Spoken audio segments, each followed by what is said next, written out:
natuurlijk jaren geleden was een van die eerste platen was schatje, morgenochtend krijg je een ontbijt van mij. Maar hoe vaak heb jij in je leven een ontbijt voor je vrouw gemaakt? Als ik heel eerlijk mag zeggen, nog nooit.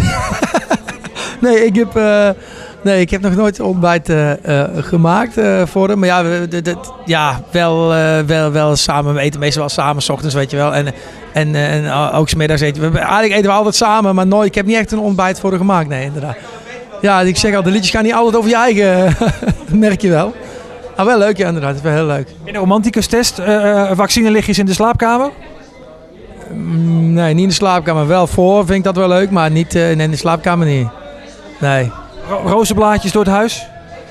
Nee, dat ook weer niet. Zo erg romantisch ook weer niet dan. Nee, dat ook weer niet. Ik ben al 10 jaar getrouwd, hè. Wat zie je dan als romantiek? Ja, dan is als je bij elkaar op de bank zit en fijn tv kijkt, dat vind ik dan ook al romantisch, weet je wel. En al die poespas hoeven niet voor mij, niet per se bij een kaasje en die roze blaadjes. Nee, maar romantisch is ook dat je bij elkaar op de bank bent en die kinderen erbij. Dat vind ik ook wel leuk, weet je. Dat vind ik ook wel romantisch. Je zei het al, ook druk bezig in Duitsland. Hoe gaat het daarmee? Nou, ik ben vorige week ben ik Duitsland geweest, naar München. Daar neem ik op bij Alfons Wijndorf in de studio.